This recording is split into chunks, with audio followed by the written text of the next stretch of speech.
Good day, everyone. For this day, let's have a podcast. But first, let's have a recap. Podcasting started as mostly an independent way for individuals to get a message out there and build a community of people with similar interests. And now, let us watch my interview podcast with Marjorie Saladas, Joyce Ann Aksalan, Anime Malyari, and Charmaine Volante. Currently, you're watching and listening to Don't Lie, Tell Us the Truth podcast channel. Stay tuned and relax. Good morning, everyone. I am Lorelai Alayon, your host for today. Currently, we're listening to Tell Us the Truth podcast channel inside the studio of GMA. So stay tuned and relax. But always remember that cleanliness will take away from the viruses. Wash your hands and follow our protocols. Speaking of viruses, currently we're facing COVID pandemic. Many has changed, but the common is status of the Philippine education. They are now implemented a blended learning or online classes with the purpose continuous despite of lockdowns. So we invited people who will share their experiences in educational during this pandemic. Without any further, let us all welcome our guests. All the way from B and 3B, the four ladies in front of your screen. Let us hear first Miss Joyce Aksalan. Hello everyone, it's an honor to be here. I am Jason Naksalan from B.Ed 3B. Oh yes, so Miss Joyce Aksalan, how are you with the normal setting of education? Well, at first, I'm excited because it's something new, but as time goes by, it bothers me the most. It makes me realize if it's really effective. According to research, going to school is the best public policy tool available to raise skills, while school time can be fun and can raise social skills and social awareness. From an academic point of view, the primary point of view of being school that increases a learner's ability. In my case, I am having a hard time to cope up with it, but I was so glad I made it through. Okay, so in your case, Ms. Aksalan shows education in the Philippines amid this pandemic are slowly progressing. The learner and the skills of the learners as they look at of experiences. Yes, but I know it is for our own good. We had to continue and learn, but the only difference is to exert more effort and courage on doing the task. Okay, very well said, and thank you for an eye-opener discussion. So now, let us move on to Charmaine Volante, also a current student from B.Ed 3B. Hello everyone, I am Charmaine Volante of BEd 3B and I'm glad to be here and share my thoughts with you. Okay, we are glad to Mrs. Charmaine Volante. So, in your case, Miss Volante, how do you describe education in the Philippines in this time of pandemic?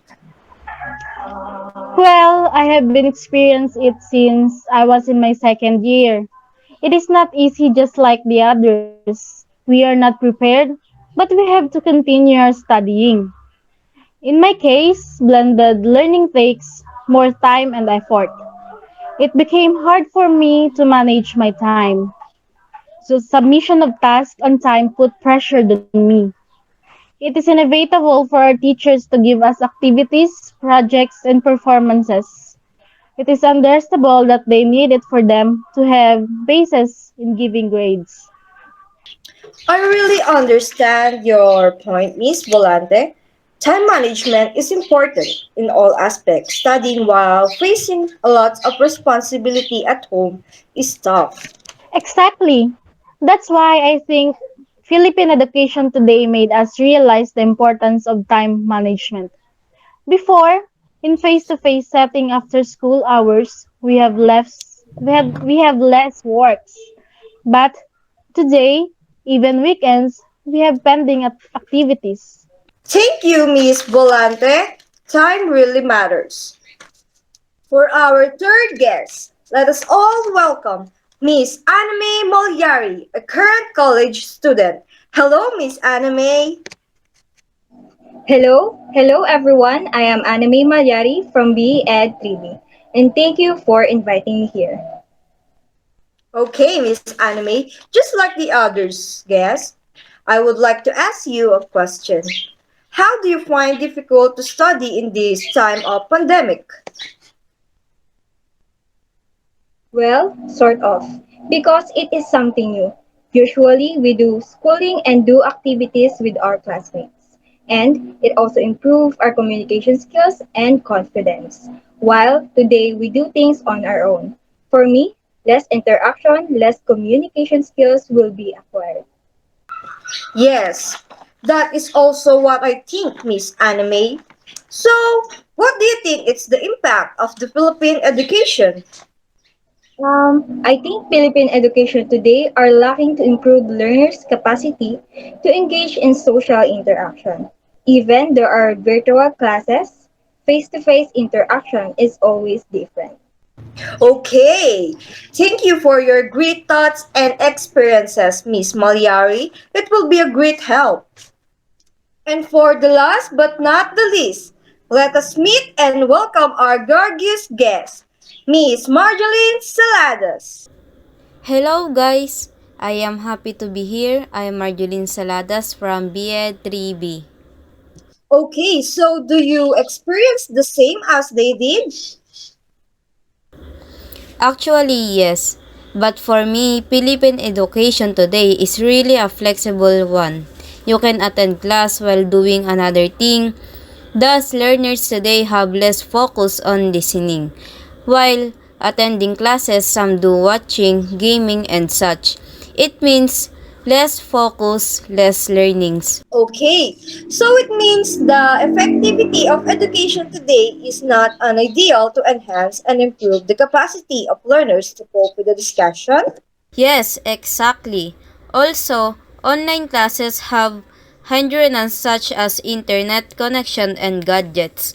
One of the factors of increasing dropout rates in this school year. We all know that majority of learners in the Philippines are not able to support gadgets and internet connections.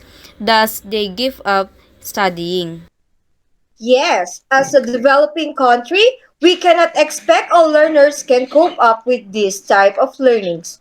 And thank you, Miss Marjoline, for your point of view and perceptions. Once again, thank you, ladies, for thoughts and experiences. And that's all for today's topic. Reality behind this blended learning education experiences amid this pandemic is truly difficult one. Okay, thank you listener and guests. See you next week. We're hoping that you really understand what podcast is. That's all for today and thank you for watching.